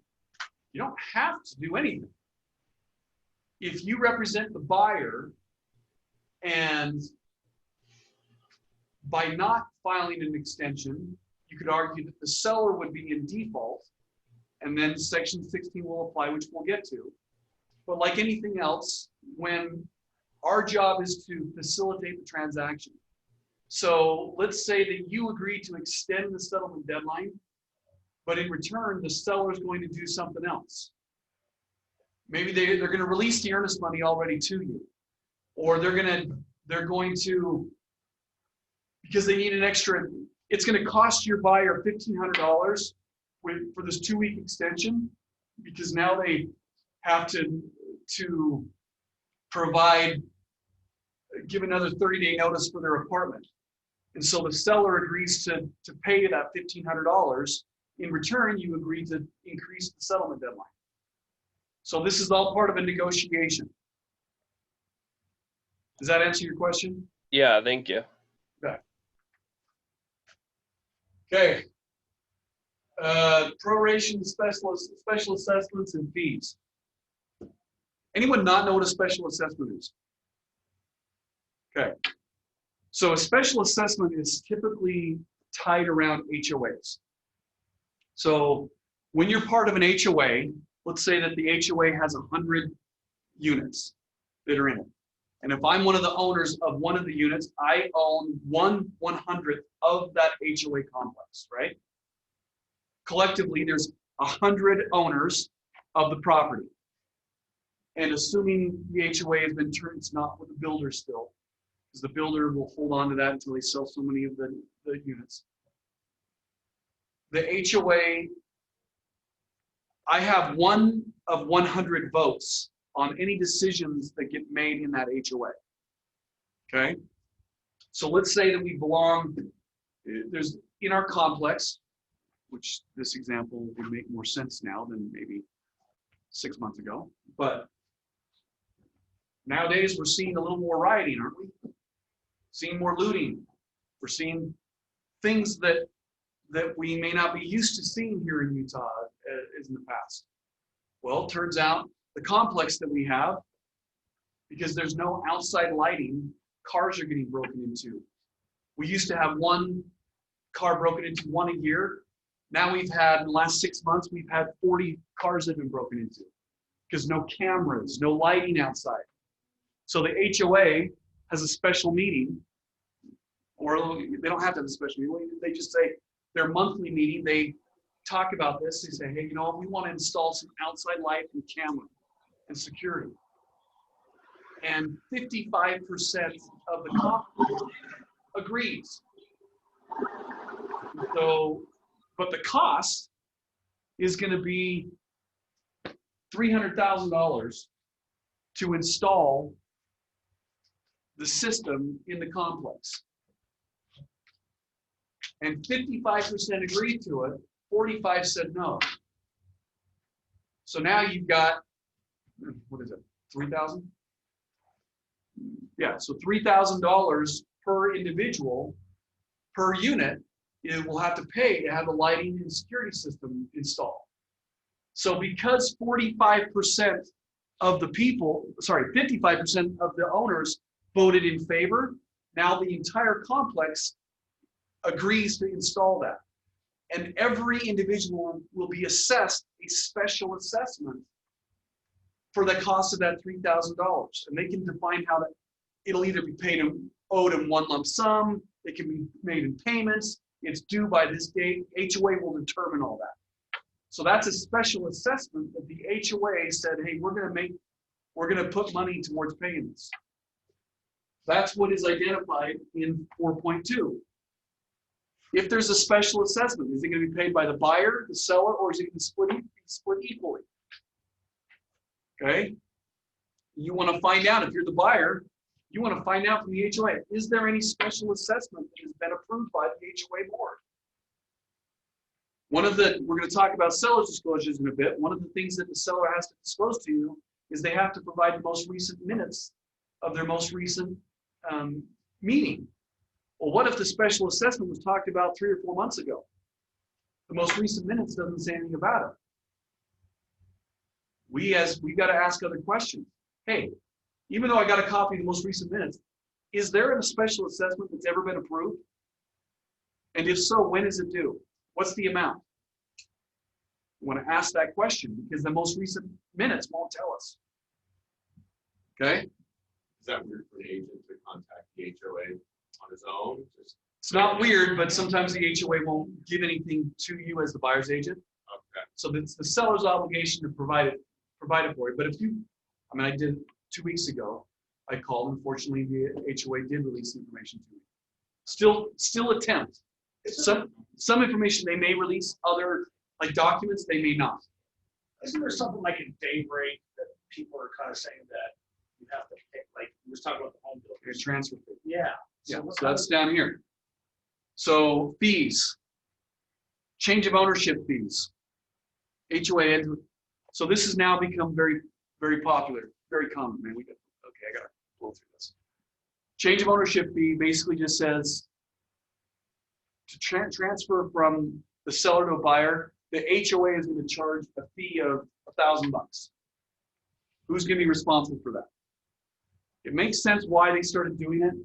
Back in the crash, 2007, 8, 9, a lot of people didn't pay their HOAs. They let the HOA high and dry. HOAs, basically someone went bankrupt. It's a way for them to help pad their HOA to eliminate some of that stuff, but that's what it is. You need to find out, is there a transfer fee? And if so, how much? Who's going to pay for it? Buyer, seller, or is it going to be split? Okay. Section 5, confirmation of agency. This is not an agency disclosure in regards that you're required to identify agency before any offer in writing is being done. So meaning you have to get a buyer broker signed or a listing agreement signed. And if you're representing both sides, or limited agency form has to be signed. This is not that disclosure. So meaning if you don't get a buyer broker signed, but you disclose here that you represent the buyer, have you satisfied that disclosure? No. This is a confirmation of agency disclosure. This is confirming that buyer and seller acknowledge that prior written receipt of agency has happened, and you're acknowledging that it's happened. You have to get a buyer broker, have to get a listing agent, or a limited agent agreement has to be signed. Okay? It's going to have seller disclosures. Obviously, it's things that I passed doesn't mean that it's not important. We're just running out of time. Seller's disclosures. The biggest mistake I see agents make, whether they're representing the seller or the buyer, somehow they think that the only disclosure that the seller is obligated to provide or the buyer needs to wait for are the seller's disclosures, that 7-8 page document that the seller has to go put things in. That's only option A. The seller is obligated to provide all of this information to the buyer. One of them is the seller property condition disclosure. But all of these are the seller's disclosures. So don't be, this happened to me 2 weeks ago. The listing agent did not provide certain things. They were in default. My client would have decided to cancel the contract and hold the seller accountable. They had every right to. If the home's built before 1978, you need to provide a lead-based paint disclosure. A commitment for title. This is one of the things they were missing. They took a list in today's market. If the property that you list is for $300,000, is it going to sell? How quickly? Very quickly. Before you put it on the market, more than likely you've got someone in your office that says, "I want to make an offer on that property." Okay. If you haven't done this before, I'm here to tell you to order a title commitment. It takes a little bit of time. So if I'm going to list a home on Thursday, I'm going to already notify my title company, hey, I need to order a title report, because it may take 3 or 4 days before I even get it. So in today's market, I've already got the title commitments available. So when I go under contract, 10 minutes after I put it on the market, I have the information to provide to the buyer because my seller's obligated to do it. And if I don't have it, then in section 24 of the contract, we talk about it. I better make sure I give myself enough time to get all this information. Okay? Copy of the CC&Rs, copy of the most recent minutes, the budget, financial statement of the HOA, any long-term, short-term leases. What if I'm selling a home down in St. George and it's a second home that I rent over the holidays? I sell the home and I already have it booked out for Christmas. The new homeowner is happy because they're now going to have all their family coming in to celebrate Christmas together at the house. Well, guess what? That short-term rental agreement still applies. And that homeowner, if they're unaware of it, they need to get out of their home for Christmas. Merry Christmas. Evidence of the water shares, the rights, those are applicable. Any environmental issues, and really the big one is FERPTA here. This foreign investment. There's several places that this box needs to be checked. If your client is a foreign individual Yes, Canada is also a foreign country compared to the US. If they're not a US citizen, it's not our job to determine if they are or they're not. We have to just give them the information and let them find out if they are or they are not. But if they are a foreign individual, we have to let the buyer know. Okay? So when you're listing a property and you go meet with the client and everything, I'm assuming as a listing agent, you get right on top of that list and start telling them to start gathering. Absolutely. Yeah. If you want to make, hey, look, Mr. Seller, Mr. and Mrs. Seller, we have to do these things. And if there's things that we're not willing to do, I don't have our HOA doesn't, well, it says, I don't want to provide CCNs. Okay, well then, when I receive an offer, seller will not provide CCNRs. I at least got to exclude that from the offer. Now, there needs to be a decent reason, because you're probably not going to sell a property if you're not going to provide it, but at least you're now doing what you're obligated to do. You exclude it, and the buyer says, okay, I'm fine with those CCNRs. Okay, great. Doesn't mean, doesn't mean the seller doesn't have an obligation, which we're going to talk in section 10. They still have an obligation to disclose stuff they know about the property, even though they're not going to provide documentation to support it. Okay, we'll talk about it in a second. Okay, paragraph 8. This is your get out of jail free card. There's 8.1, 2, and 3. Okay, they all kind of say the same thing. Paragraph 8.1 is talking about inspections. 8.2 is talking about the appraisal, and 8.3 is talking about financing. Even though the three are different subjects, the right to cancel, the right to inspect, the right to do, your rights are basically the same. Your due diligence deadline. This is the buyer's right to really do whatever inspection they deem necessary. And it says the seller agrees to,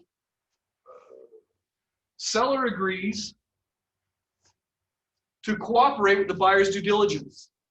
So I've had several times, let's just say a buyer wants to do a meth test. Well, the seller doesn't want the buyer to do a meth test, because if it has meth, now they got to disclose it. They have knowledge. So the seller says, nope, I'm not going to allow you to do that. Seller doesn't have that right. Now, they still may not let you, but they would be in breach of the contract. Okay? So bottom line, the buyer has the right to do whatever they want to do. And prior to the due diligence deadline, if the buyer determines in buyer's sole discretion, whose discretion? Not the seller's, not the listing agent, not the listing broker's, not the buyer's broker's, not the buyer's agent. In the buyer's sole discretion, they can do the following. They can either cancel the contract, they can decide to work with the seller to negotiate what they're going to have fixed. And as long as by the deadline, if that's the case, if the buyer and seller come to an agreement in writing, as long as they come to an agreement, then the terms of that agreement happen. If they don't, and buyer decides to cancel, as long as they do so in writing, they can cancel the contract and they'll get their earnest money back and they can walk away. Okay? Now it says this, no later than the due diligence reference in section 24, cancel the REPC by providing written notice to the seller, whereupon earnest money deposits shall be released back to the buyer. So it says written notice. What does that mean? Cancellation. Right? You have to have a Cancellation in writing. What does that mean? Is it text? Is it text in writing?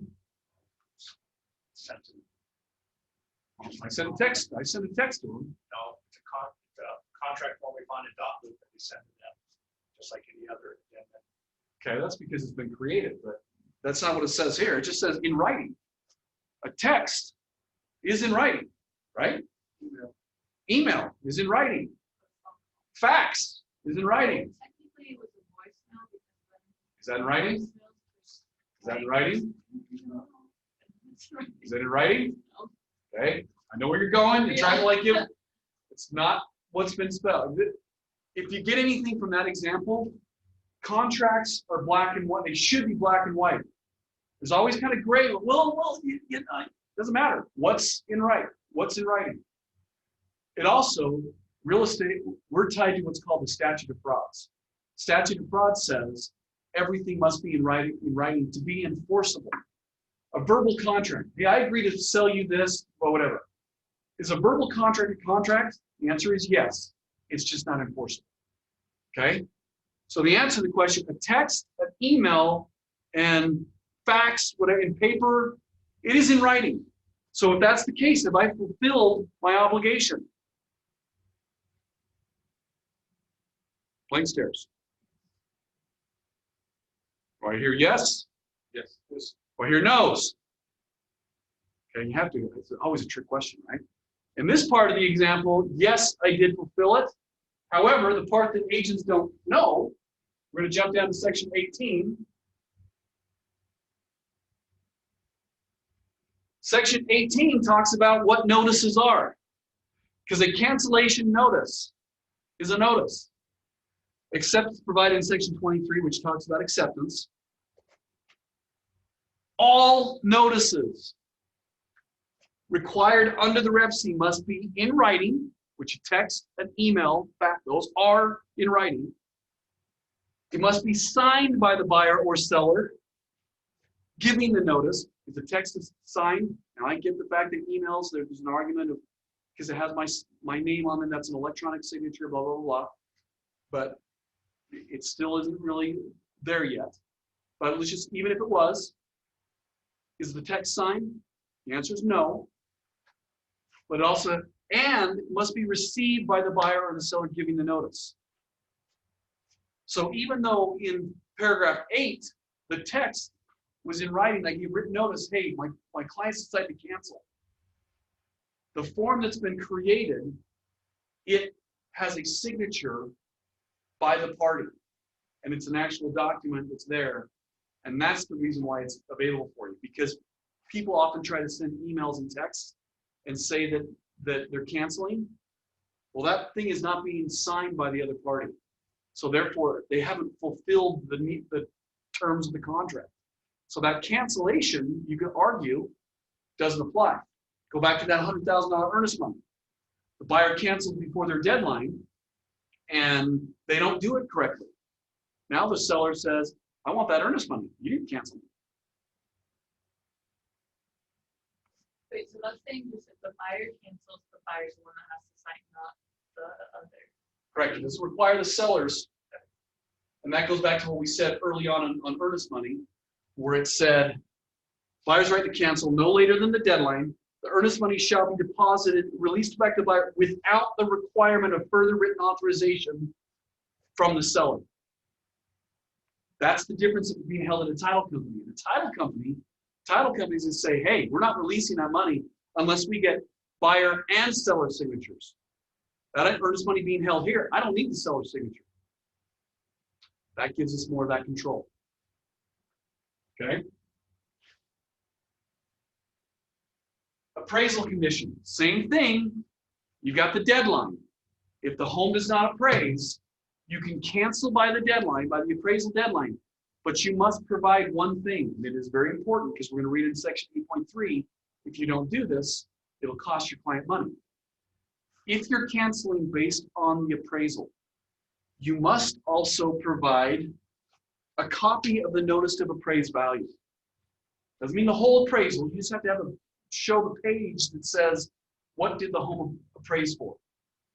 If it was the offer for $300, appraised at $290, you send the front that page that has the $290 purchase price on it with your cancellation, because your cancellation, it's a notice of cancellation, buyer's notice of cancellation. It's going to give you 3 boxes to check. Box 1 says before due diligence deadline. Box 2 says before but after the due diligence deadline, but before finance and appraisal. Option 3 is basically after those 3 done. So in this example, you would check box 2, which is after the due diligence, but before the finance and appraisal, and I provide a copy of the notice of appraised value which indicates that you're canceling based on the appraisal. Because if you don't provide that, A, you haven't fulfilled this need, but B, takes you now in the financing section. The financing section basically says the same thing, the rights to cancel. But if you're canceling based on financing, and let's say we have the $5,000 earnest money, if I represent the seller and I did my job to protect the seller, then I should put money here. My rule of thumb is whatever the seller and I agree that we're going to accept as earnest money, I at least want half of that earnest money to be put here. So if it's $5,000 earnest money, I'm going to put $2,500 here if I represent the seller. Now, if I represent the buyer, I'm going to want to have as little as possible, probably, or none there, because I want to protect my buyer. But now, even though I made that statement, now we're we're dealing with multiple offers, and multiple offers throw everything off, right? If I put 0 here, does that benefit the seller or the buyer? And we'll explain what this is talking about. I'll answer my question. It represents, if I put 0, that's going to benefit the buyer. If I'm trying to get an offer accepted, do I want to make my offer as appealing to the seller as possible? Okay, so I might want to tell my buyer, hey, even though by putting 0 here, it's going to benefit you, the seller may not accept your offer because you're doing this. What this paragraph says if you cancel after the due diligence deadline, but before the finance and appraisal deadline, then the seller, by providing written notice, the buyer providing written notice, can cancel, and the earnest money will be released to the buyer except the amount that is in this field. So what I mean by that, if the earnest money was $5,000, we cancel after the due diligence deadline, but before the financing deadline, and $2,500 was there, that would mean that $2,500 would go to the buyer and $2,500 would go to the seller if I cancel based on financing. Now, of course, I'm going to prepare my buyer. Hey, buyer, do you plan on canceling after? If you're going to cancel, you want to cancel before the due diligence, right? Because now you're not going to spend more money on an appraisal. You're not going to do all, well, yeah, of course I am. Okay, well, great. Let's also make sure that you are highly qualified. If you're highly qualified, is there any reason why you plan on canceling after the due diligence deadline? No. Of course, if I lose a job or some things that you can't really plan on, it is what it is. But that's the risk the buyer's going to want to take, or they're going to need to take. So, but let's just say they are canceling based on the appraisal. So you cancel based on appraisal, you check box 2, but you failed to provide that notice of appraised value with your cancellation. Did you cancel based on financing or the appraisal? Appraisal. Wrong. Because you didn't include that notice of appraised value, you automatically are canceling based on financing, which in that case just costs your client $2,500. But if you provide a copy of that notice of appraised value with your cancellation, shows that it appraised, then the $2,500 here doesn't apply. And they'll get their full $5,000 earnest money back. Because you're canceling based on appraisal, not financing. Hope you got that. That's a big thing that I'm telling you, I've already had. I had an agent in our company, and they had me look at their contract, and I saw they put $5,000 here, and the earnest money was $5,000. And this was before the multiple offer, the craziness that we're dealing with right now. This is about 9 months to a year ago. When I saw this there, because there was no need to put $5,000 there, I just asked the question. I said, have you read the contract? Yeah, I have. I'm not saying this trying to prove you wrong or anything. Just, have you read the contract? Well, not as much as I thought. I mean, I probably should have. So the only reason why I say that is because I'm curious why you put $5,000 here. Well, didn't I need to do that? Well, did you want to give the $5,000 to the seller if you cancel after you do it? Well, no. Well, that's what you did. It costs that agent, because they cost them $5,000. for the appraisal deadline, can it only be based on the appraisal? Yes. It- You're canceling for, right? It you're can't do canceling, anything you're like- canceling for appraisal, it's only based on the appraisal. Now, the deadline for finance and appraisal, it's by default, it's the same date. So unless you break them out, you can do that. You can say the appraisal deadline is this, the finance deadline this.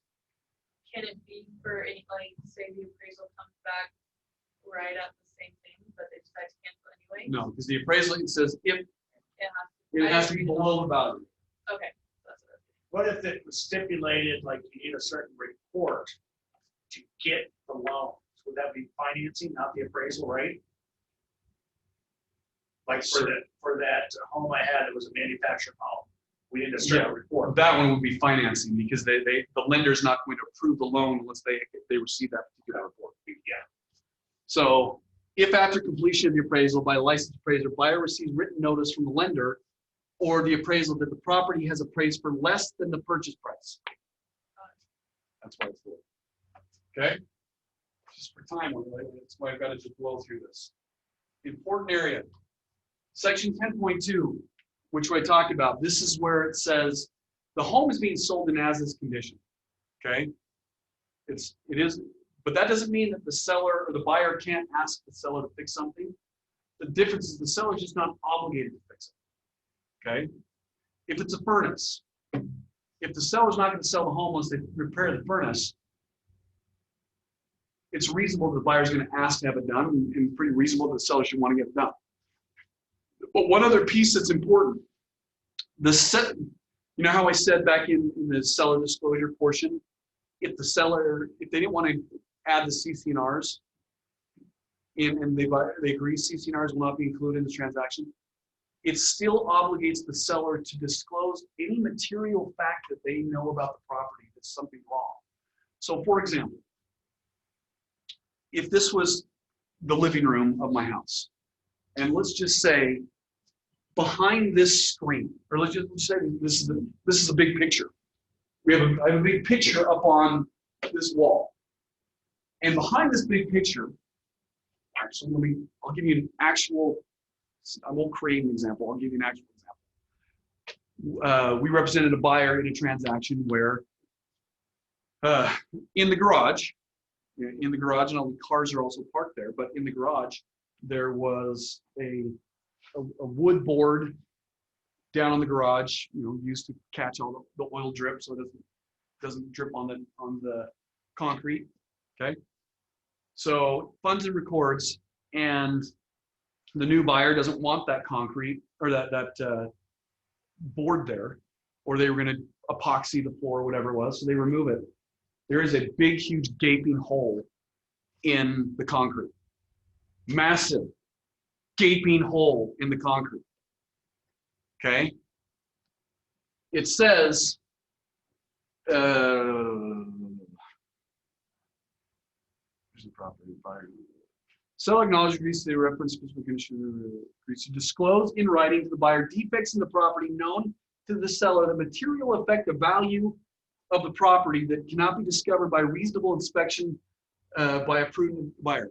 Okay, the argument, well, they could have moved the board.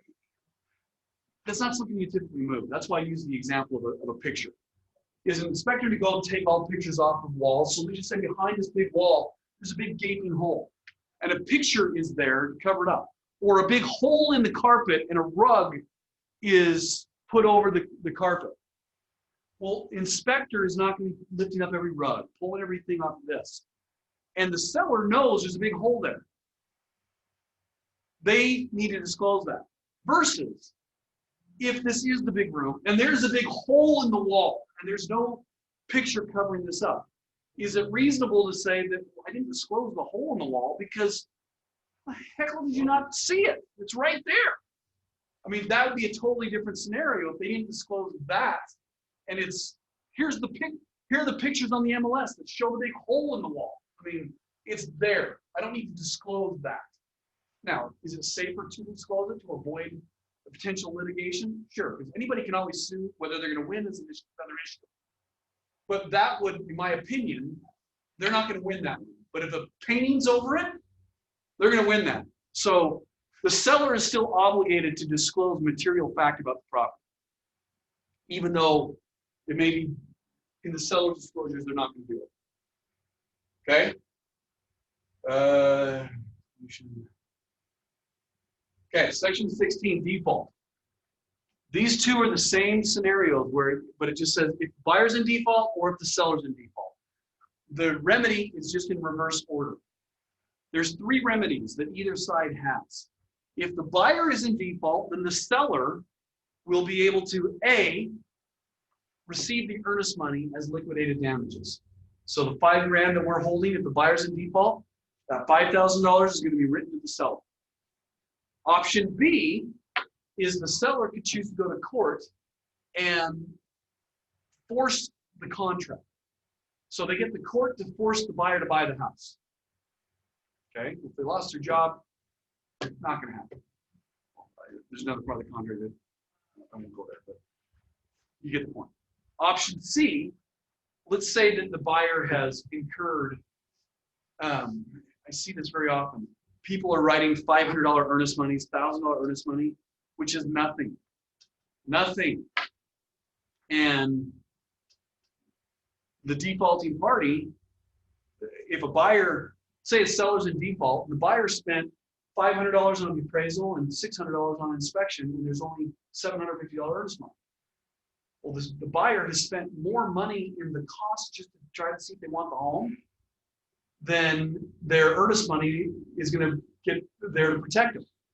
So, but option C, if the party felt like they received more damages than the earnest money is going to cover them for, they could go to court and sue for whatever liquidated damages they feel like they're entitled to. Okay? And it's the same thing for the seller, it's just in reverse order. So option A, the buyer would get their earnest money back, the seller would owe the earnest money. The buyer, option B, the buyer takes the court, forces the court for the seller to sell the house. And so the same thing, just in reverse order.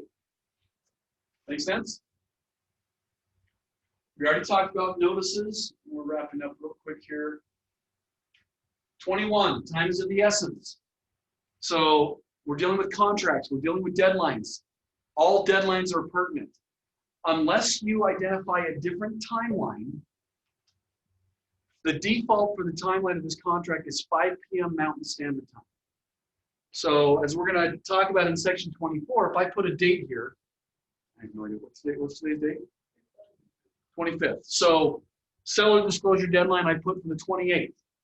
Well, the 28th at 5 p.m. Mountain Standard Time is that deadline. At 5:01, that deadline has been missed. Okay? These last two things, acceptance and acceptance occurs when 2 things have happened, not just 1, but 2.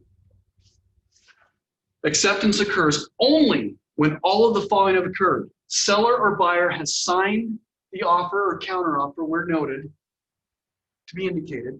So it's got to be signed down at the party. They got to sign it.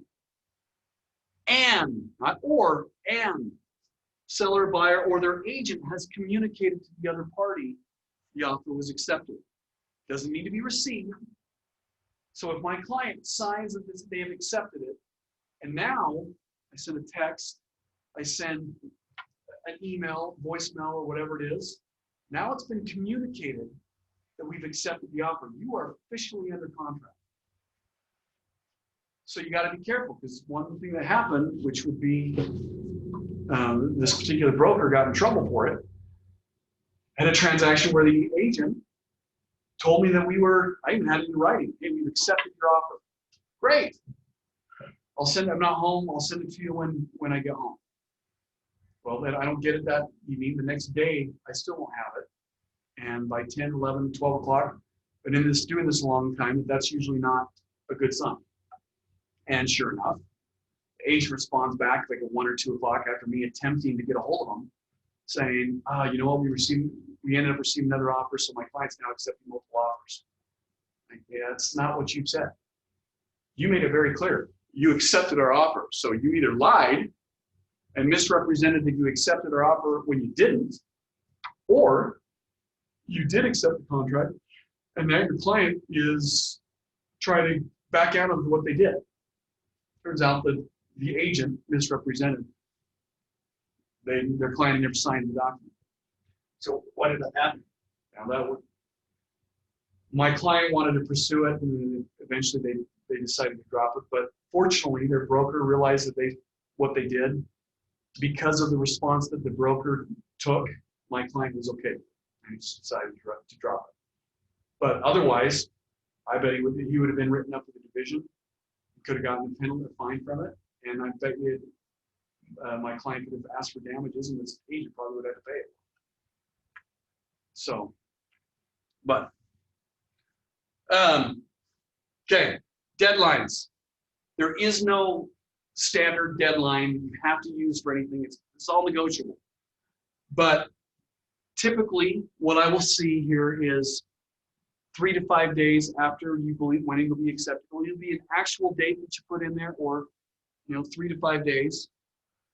Due diligence is usually around 14, and I know that in today's multiple offer market, all of this has gone out the window. People are accepting offers where there is no due diligence deadline. They're not even making any of this stuff. We're talking about in a normal market.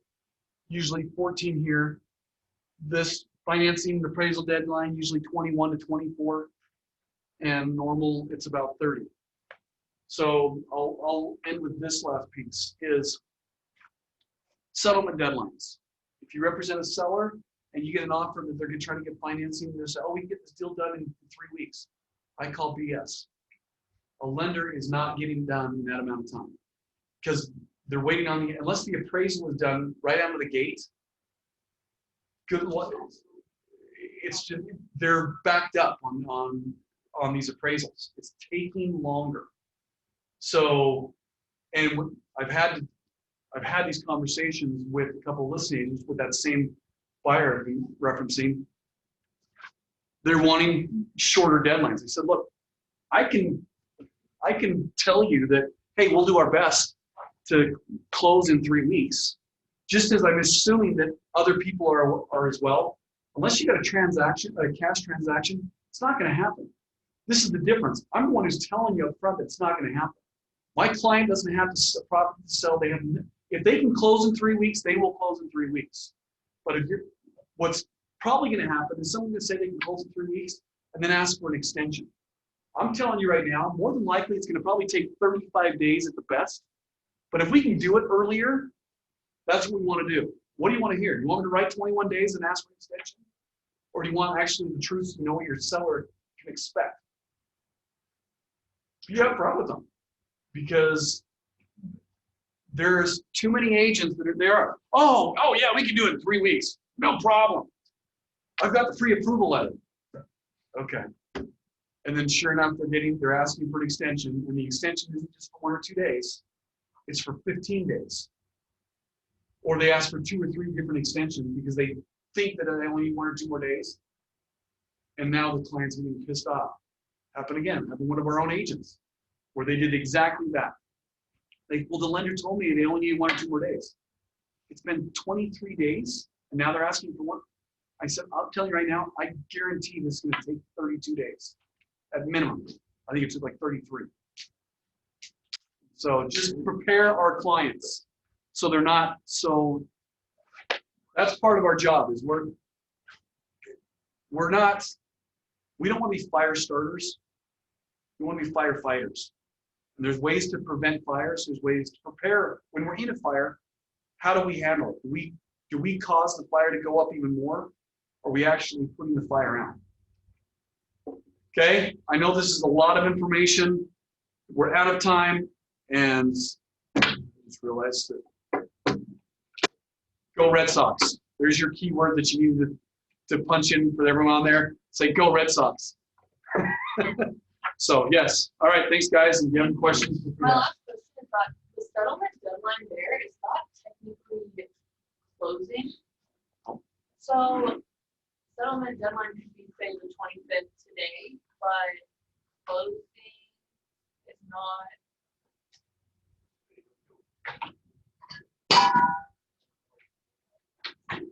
I didn't cover this, but it's identified. So the actions of describing 3.2 being shall be completed no later than 4 calendar days after settlement. So closing has to happen Or it's 4 like, calendar days yeah, 4 calendar days after the for settlement. us. So, okay. Hopefully you guys learned something. Thank you very much. You bet. And Russ, I only gave one keyword if you're listening.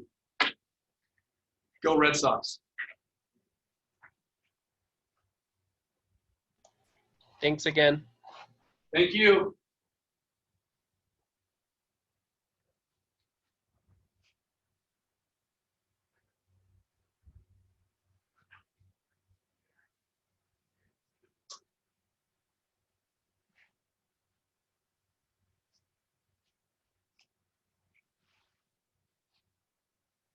Yeah, thanks. It was good. You bet. Appreciate. What's your name? Chris, Chris? Yeah. You've been with us very long? brand new. Okay. Yeah. Welcome. What were you doing before this? I'm a musician.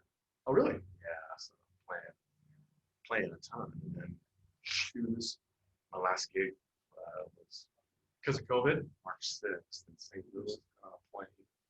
That was it. That was the last time I played. And my first one back is Thursday night playing Minneapolis. So, Oh, wow. yeah. So I'm kind of Doing the it's doing kicking this back in in. between. It's kicking back in. So, Yeah. So, Well, But yeah. hopefully it maintains that versus as the Oh, winter totally. months kick in. yeah. So I'm glad, but I have plenty of